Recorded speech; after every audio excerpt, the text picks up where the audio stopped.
Hello students, कैसे हैं आप सब। बेटा आज अपन डिडक्शन का सेकेंड पार्ट लेंगे जिसमें हम 80G टू 80U तक जाएंगे।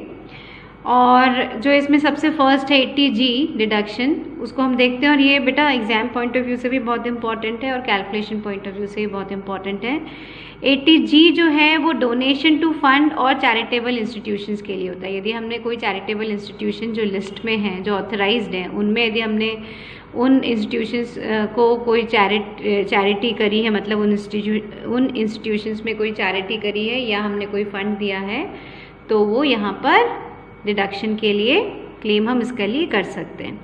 अब इसमें ध्यान क्या रखना है बेटा कि जो डोनेशन है या जो डोनेशन का मोड है, वो donation mode on specified relief fund and charitable institutions either by cheque, draft और कैश। आप इन चेक और ड्राफ्ट के थ्रू दे सकते हैं। और यदि आप कैश के फॉर्म में देना चाहते हैं तो उसके लिए एक लिमिट है। क्या लिमिट है कि यदि कैश मोड में आप चैरिटी करना चाहते हैं तो अप टू 2000 तक, this is the maximum limit of charity in cash mode. मतलब हम यदि कैश मोड में चैरिटी करना चाहते हैं तो 2000 तक ही बस दे सकते हैं। उसके बाद यदि हम देना चाहते हैं तो हमें चेक या ड्राफ्ट के मोड में देना पड़ेगा।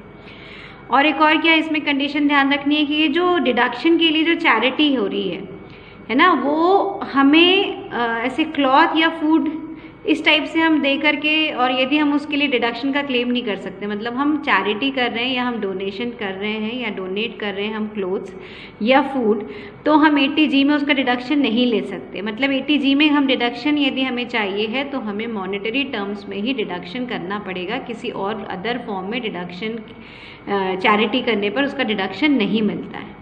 ठीक है, तो ये चीज़ें ध्यान रखनी 80G के लिए।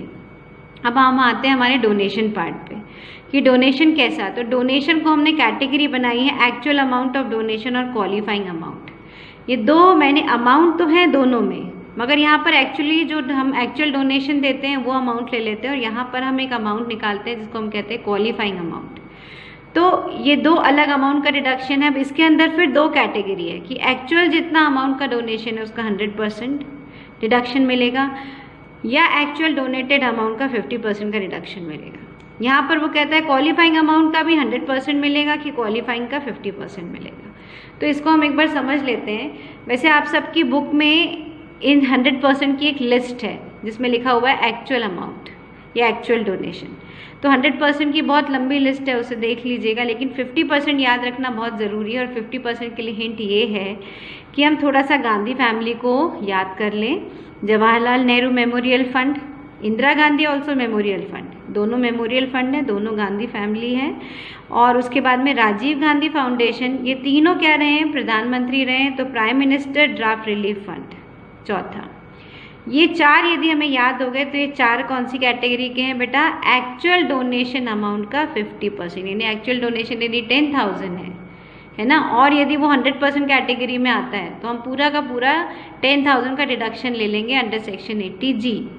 मगर यदि वो डोनेशन इन जगह पर है तो हमें उस 10,000 का 50% यानी 5,000 का केवल क्लेम मिलेगा।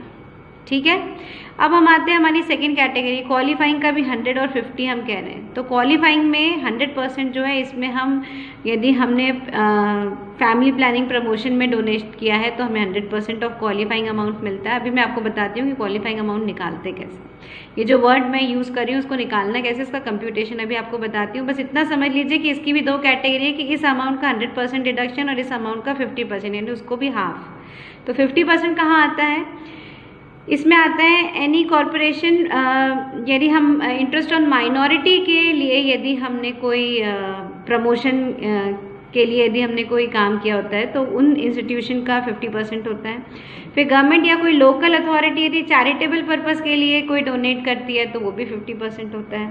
फिर अप्रूवल चैरिटेबल इंस्टीट्यूशन में एजुकेशनल, मेडिकल और सोशल आ जाते हैं। यदि यहाँ पर हमने डोनेट किया तो भी हमें 50% मिलता है। और एक लास्ट और है इसमें कि नोटिफाइड टेम्पल, मॉस्क्यू और जो हमारे रिलीजियस ये जो जगह होती हैं, यदि यहाँ पर भी हमने इनके रेनोवेशन और रिपेयरिंग के लिए कोई डोनेट किया है तो उसका भी 50% क्वालिफाइंग अमाउंट का डिडक्शन मिलता है। तो 50% का ध्यान रखिएगा, 100% तो एक ही है क्वालिफाइंग में। ठीक है, तो 50% का हमें ध्यान रखना है कि कौन कौन सी जगह है। अब हमने ये जो आपको अमाउंट बोला कि भाई क्वालिफाइंग का 100% 50%, तो ये क्वालिफाइंग अमाउंट कैसे निकालना है? क्वालिफाइंग अमाउंट निकालते हैं हमने ग्रॉस टोटल इनकम GTI। उसमें हम क्या करते हैं कि उसमें से हम लॉन्ग टर्म कैपिटल गेन को डिडक्ट कर देते हैं और deduction from ATC to U except ATG, क्योंकि ATG का तो निकाल ही रहे हैं, तो ATG को छोड़ करके C से U तक के जितने डिडक्शन दिए हैं सब सब्सट्रैक्ट करते हैं किसमें से? ग्रॉस टोटल इनकम में से। और क्या सब्सट्रैक्ट करते हैं? Long term capital gains.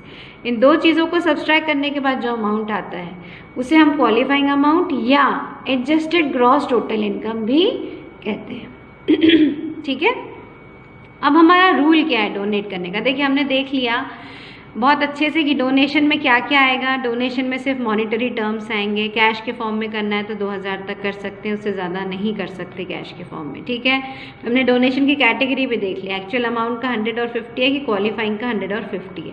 अब क्वालिफाइंग अमाउंट कैसे कंप्यूट करना है ये भी देख लिया कि इस तरह से दो चीज़ें सब्सट्रैक्ट करने के बाद में हमारा क्वालिफाइंग अमाउंट आ जाता है। अब रूल क्या है? इस क्वालिफाइंग अमाउंट को ही पूरा सब्सट्रैक्ट करना है क्या? नहीं, रूल कहता है कि एक्चुअल डोनेशन ये किसके लिए है? जब हम क्वालिफाइंग की तरफ जाते हैं तब ये रूल और लगता है।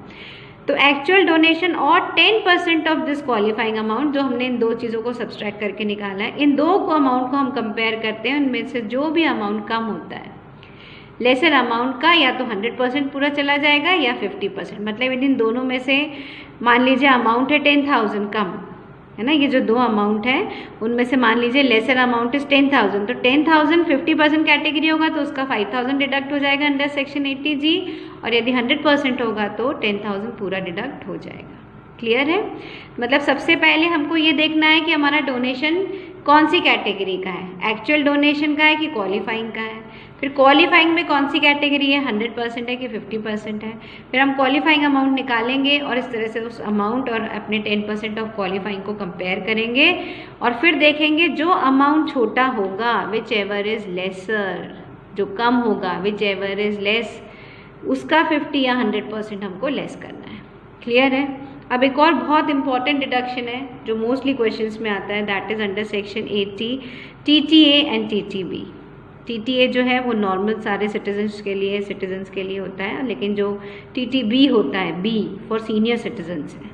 ठीक है, तो इन दोनों में क्या डिफरेंस है? ये तो सीनियर सिटीजन के लिए ठीक है, लेकिन इसकी लिमिट में भी फ़र्क है। देखिए यहाँ पर इंटरेस्ट ऑन सेविंग अकाउंट है, लेकिन वो सेविंग अकाउंट कहाँ होना चाहिए?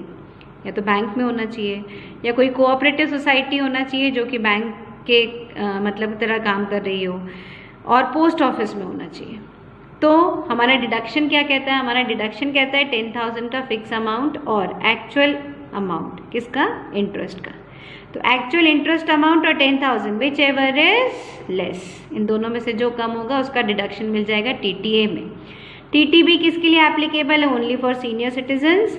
इन्होंने भी यदि अपना सिर्फ interest on account, not saving, interest on account, उनका अकाउंट कहाँ होना चाहिए? बैंक में या कोऑपरेटिव सोसाइटी जो बैंक की इसमें काम करती है, और पोस्ट ऑफिस। इन तीनों में से कहीं एक जगह यदि उन्होंने अपना अकाउंट खोला हुआ है, उस पर इंटरेस्ट जनरेट हो रहा है, तो उनको डिडक्शन मिलेगा।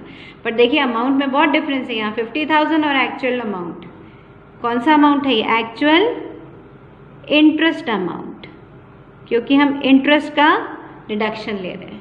तो 50,000 और एक्चुअल इंटरेस्ट अमाउंट, यहाँ 10,000 और एक्चुअल इंटरेस्ट अमाउंट। इन दोनों में से और इन दोनों में से भी जो कम होगा whichever is less will be deductible under section TTB for senior citizen, under section TTA for other। Clear है? तो बहुत ज़्यादा सेम है, इसलिए कंफ्यूज नहीं होना, एक साथ लिखा है मैंने ताकि आपको लिमिट में कोई कंफ्यूजन ना हो। Okay, now the last deduction, last is your under section QQB। ये स्पेशली ये दो बच्चों ने बोले QQB और ये RRB भी। QQB में हमको डिडक्शन तब मिलता है जब हमें रॉयल्टी की इनकम होती है। तो रॉयल्टी इनकम ऑफ ऑथर को यदि कोई रॉयल्टी की इनकम है तो वो QQB के डिडक्शन का क्लेम ले सकता है। अब इसको ये डिडक्शन मिलेगा कैसे? उसके लिए कुछ कंडीशंस हैं। क्या? फर्स्ट हमको जो ध्यान रखना है वो ये ध्यान रखना है कि tax payer should be an individual resident in India, Indian residential status को वो पूरा करना चाहिए। देन ऑथर और जॉइंट ऑथर, मतलब वो सिंगल ऑथर भी हो सकता है और जॉइंट ऑथर भी हो सकता है, कोई इशू नहीं है उसमें। रॉयल्टी जो है लमसम भी मिल सकती है उसमें, तो भी वो क्लेम कर सकता है। अब बुक जो इन्होंने लिया है बुक वर्ड, तो वर्क ऑन लिटरेसी, आर्टिस्ट और साइंटिफिक नेचर, इन 3 नेचर का वर्क होगा तो वो QQB का डिडक्शन ले सकता है। लेकिन book shall not include, books में क्या क्या इंक्लूड नहीं करना है ये ज़्यादा ध्यान रखना है, क्योंकि क्वेश्चन में आप यहीं अटकेंगे। Brochure, diaries, guide, journals, magazine, newspaper और टेक्स्ट बुक्स फॉर स्कूल, यही लाइन मोस्टली क्वेश्चंस में मिलता है हमें, टेक्स्ट बुक्स फॉर स्कूल्स। तो ये यदि उसने किया है तो उसको QQB का डिडक्शन नहीं मिलेगा। बुक्स में यदि इस कैटेगरी में है तो उसको QQB का डिडक्शन मिलेगा, लेकिन इस कैटेगरी में है तो नॉट इंक्लूडेड, इसको उसने बुक्स की कैटेगरी में रखा ही नहीं है, इसलिए इस पे वो डिडक्शन नहीं मिलता। वैसे रूल क्या है डिडक्शन का? डिडक्शन का रूल है 3 लाख और actual royalty income which ever is less. ठीक है, इन दोनों में से जो अमाउंट कम होगा उसको डिडक्शन मिल जाएगा। ना come to the RRB। RRB is what? Royalty on patent. Royalty on patent में हम ये कहते हैं कि टैक्स पेयर एक तो इंडियन रेसिडेंशियल स्टेटस को मतलब इंडियन रेसिडेंट होना चाहिए वो, फिर पेटेंट एक मतलब इंडिविजुअल भी हो सकता है और जॉइंट वे में भी कर सकता है वो ये काम पेटेंट का। फिर वो रजिस्टर्ड होना चाहिए अंडर पेटेंट एक्ट 31 मार्च 2003 में, वो 2003 वाले इसमें वो रजिस्टर्ड होना चाहिए पेटेंट के लिए, तब वो डिडक्शन ले सकता है RRB का। क्या है रूल है 3 लाख और actual patent income which ever is lower. ठीक है, लास्ट आता है हमारा ATU। तो ATU तो मैंने आपको पहले ही बता दिया था जब मैंने आपको DD बताया था कि जब कोई डिपेंडेंट SSC के ऊपर जब कोई डिपेंडेंट होता है और वो कोई डिसेबल होता है, सीवियर या सीवियर नहीं होता है, तो 75 और सीवियर है तो 1,25,000 का डिडक्शन मिलता है। लेकिन जब हमारा SSC खुद डिसेबल है तो अंडर सेक्शन 80U में डिडक्शन क्लेम करेगा, और कंडीशन वही रहेगी, यदि वो सीवियर नहीं है, सीवियर डिसेबिलिटी नहीं है तो 75,000 का डिडक्शन है, और सीवियर डिसेबिलिटी है तो 1,25,000 का डिडक्शन है। ओके, तो ये हमको ध्यान रखना है। ATU is the last deduction, और आई थिंक कि अब आपको सारे डिडक्शंस बन जाना चाहिए। और उससे रिगार्डिंग यदि कोई भी आपकी डाउट्स हैं या आपको कुछ चीज़ में नहीं समझ में आ रहा है तो आप प्लीज़ मुझे कमेंट सेक्शन यूज़ करके बता सकते हैं कि आपके क्या क्या डाउट्स हैं। ओके, थैंक यू बेटा।